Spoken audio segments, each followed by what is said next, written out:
Hey hi friends, welcome to Yadna investment academy. So आज हम बात करने वाले हैं टेलीकॉम सेक्टर के बारे में। यस, वोडाफोन के बारे में बात होगी, but I don't know over the longer horizon या फिर जो भी एक रिलीफ शायद मिल सकता है टेलीकॉम सेक्टर को, उसमें 4 साल का मोरेटोरियम पीरियड यहां पे आ सकता है for AGR dues and spectrum के जो पेमेंट्स है उसके लिए for the whole telecom sector.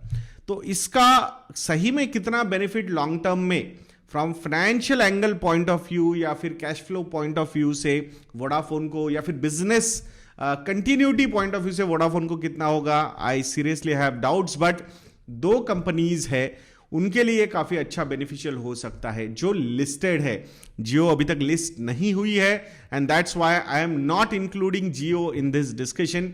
But दो कंपनीज कौन सी है, एक तो आपको समझ में आ गई होगी, भारतीय एयरटेल, और दूसरी है आईडीएफसी फर्स्ट बैंक। यस, वैसे देखा जाएगा तो वोडाफोन के जो टोटल डेट है वो अराउंड 1.9 लाख करोड़ रुपीस के। इफ यू रिमेंबर, कुछ महीनों पहले जब हम बात कर रहे थे तो अराउंड 1.84 लाख करोड़ रुपीस थी, but now it has crossed I think 1.9 lakh crore rupees. That's what the newspapers and articles are suggesting. So आप समझ रहे हो जो कंपाउंडिंग का इंपैक्ट होता है, निगेटिवली कैसे वर्कआउट होता है, तो उसका एक परफेक्ट एग्जांपल हमारे पास वोडाफोन की डेट का है। तो इसमें से अगर आप बात करोगे 1.9 लाख करोड़ में से अराउंड 1.6 लाख करोड़ रुपीस की जो लायबिलिटीज है, जो डेट है कंपनीज पे, वो गवर्नमेंट के तरफ है। मतलब गवर्नमेंट को ये पैसा कंपनी को देना है। सो अब ये अगर चीज हम देखेंगे तो बचा हुआ जो 30,000 करोड़ रुपीस का डेट है, that is the actual financial debt जो उन्होंने लेंडर्स से लिया हुआ है, जैसे कि एनबीएफसीज हो या फिर बैंक्स हो या फिर म्यूचुअल फंड्स ने भी इसमें पैसे इन्वेस्टमेंट्स किए हुए, डेट फंड्स ने। तो ये सारी चीजें अगर आप देखोगे तो ये मोरेटोरियम एक्चुअली क्या सजेस्ट कर रहा है। पहली बात तो मोरेटोरियम पेमेंट डिले के लिए मिल रहा है, बट जो भी डिले होगा उस पर इंटरेस्ट लगने वाला है। अब वो इंटरेस्ट क्या होगा, कितना होगा, ये आने वाला समय हमें बताएगा, क्योंकि वो पैकेज शायद इसी वीक आ सकता है। ऐसा माना जा रहा है कि जब हम ये वीडियो बना रहे तब शायद ग्रुप ऑफ मिनिस्टर्स में ये सारी चीजें डिस्कस हो रही है। तो क्या कैसे आएगा, we will come to know. So अगर उस पर इंटरेस्ट रहेगा तो इसका मतलब क्या होता है? इसका मतलब यह है कि अगर भले ही यहां पे आपके जो स्पेक्ट्रम ड्यूज है या फिर एजीआर ड्यूज है उसके लिए मोरेटोरियम मिला है, बट अल्टीमेटली उस पैसों पे भी आपको इंटरेस्ट पे करना पड़ेगा। अब ये पर्टिकुलर डिसीजन अगर आप देखोगे, ऐसा मतलब डिस्कशन हो रहा है, it is not yet finalised, but अगर ये होता है तो why will Airtel company take that particular advantage of that moratorium? मुझे नहीं लगता फिर कि उनको अगर इंटरेस्ट पे करना है, जब उनके पास लिक्विडिटी है तो they will keep on paying.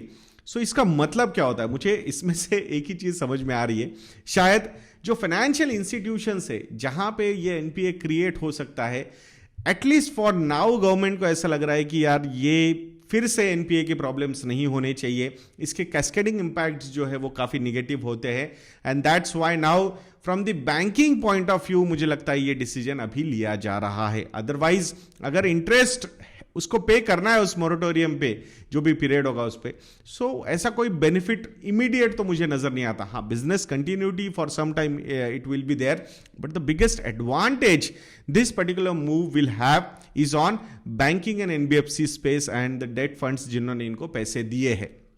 So at least वो मतलब वहां पे वो चीजें क्लियर हो जाएंगी। फिर 4 साल बाद सही में बिजनेस परफॉर्मेंस कैसे रहा कंपनी का, ये डिसाइड करेगा कि गवर्नमेंट के जो डेट है, गवर्नमेंट की जो डेट है वो सही में इक्विटी में कन्वर्ट करना चाहती है गवर्नमेंट, या फिर अगर बिजनेस अच्छा परफॉर्म कर गया तो फिर they can pay that money over the period of next may be, उसके बाद वो 4 सालों के बाद वाले 10 सालों में। This is all the discussions जो सोर्सेस बता रहे हैं, उसके हिसाब से जो न्यूज आर्टिकल्स वगैरह आई है या फिर न्यूज में, बिजनेस न्यूज में ये डिस्कशंस चल रहे हैं।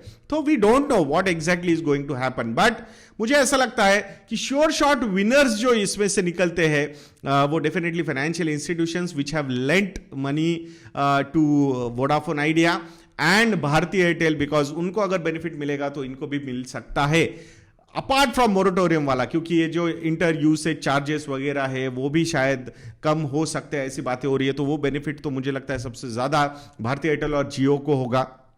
सो मुझे uncertainty from payment point of view से तो भारती एयरटेल के पास कुछ नहीं थी, वो सिर्फ वोडाफोन के पास ही है कि कैसे ये सर्वाइव करेंगे, क्योंकि FY22 में अराउंड 23,000 करोड़ रुपीस के पेमेंट्स करने हैं टोटल। अभी कैश या कैश इक्विवेलेंट जो जून एंड हुआ था, क्वार्टर हुआ था, जून में जो क्वार्टर एंड हुआ था, उसके हिसाब से they had hardly 1,000 crore rupees of cash. तो फ्री मतलब वो कैश फ्लोज कहाँ से जनरेट होंगे, कैसे पे किया जाएंगे। दोनों प्रमोटर्स ने लिटरली, मुझे ऐसे लगता है, this is my reading, I could be wrong, but उन्होंने बोल दिया है कि they are not going to infuse any fresh liquidity in the company. उन्होंने तो ₹0 पे अपना पूरा स्टेक भी ट्रांसफर करने के लिए गवर्नमेंट को रेडी है वो, कि कोई PSU अगर उसे एक्वायर करेगा तो they will be very happy, but I really doubt कि that is going to be a solution. So immediate solution जो डिस्कशन में चल रहा है कि एटलीस्ट फाइनेंशियल इंस्टीट्यूशन से वहां पे कोई ये डिफॉल्ट वगैरह ना हो, NPAs ना क्रिएट हो जाए, क्योंकि उसका कैस्केडिंग इंपैक्ट निगेटिव हो सकता है। एंड लेट्स सी अगर कंपनी ये बेनिफिट देने के बाद सर्वाइव कर पाती है या नहीं कर पाती है, सो उसके हिसाब से आने वाले समय में डिसीजंस लिए जाएंगे। सो बाकी गवर्नमेंट लॉस ले सकता है क्या 1.6 लाख करोड़ रुपीस का, तो शायद ले सकता है, बिकॉज अगर क्रूड के प्राइसेस थोड़े बहुत नीचे आ जाते हैं और फिर भी पेट्रोल और डीजल के प्राइसेस नीचे नहीं आते, तो बहुत सारे डेफिसिट्स कंट्रोल हो सकते हैं। सो उस हिसाब से let's see, I am not suggesting government is going to do that, but that's how we have seen कि डेफिसिट्स कंट्रोल किए गए हैं। सो देखते हैं कि क्या क्या कैसे कैसे ये चीजें हो सकती है, but I think nationalisation of losses, यानी कि किसी कंपनी को बाय करवा के वोडाफोन को वो पर्टिकुलर चीज करना would not be right, that's what I feel.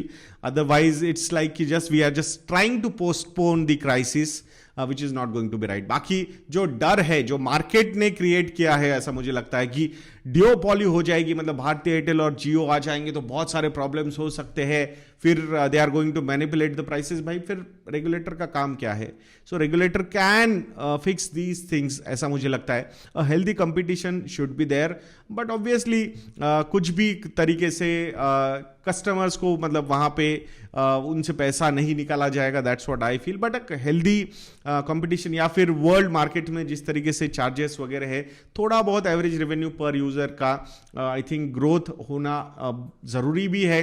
Otherwise telecom sector survive करना प्रॉफिटेबिलिटी के साथ is going to be a challenge. So मैं आशा करता हूं कि ये जो डिस्कशन है वो आपको अच्छा लगा होगा। अगर आप लोगों को लगता है कि हम अच्छा काम कर रहे हैं, कि क्या हमारे कुछ पोर्टफोलियोज में जो स्टॉक्स हमने डिस्कस किए हैं वो है क्या, या अगर आपको जानना है तो आप हमारे रेडीमेड मॉडल पोर्टफोलियोज को सब्सक्राइब कर सकते हो। मॉनसून ये प्रोमो कोड एक्टिव है, 20% का डिस्काउंट आपको हमारे पोर्टफोलियोज पे, मॉडल पोर्टफोलियोज पे मिल जाएगा। सो वीडियो को लाइक करना, शेयर करना और चैनल को सब्सक्राइब करना मत भूलना दोस्तों। नेक्स्ट वीडियो में मिलते हैं। जय हिंद।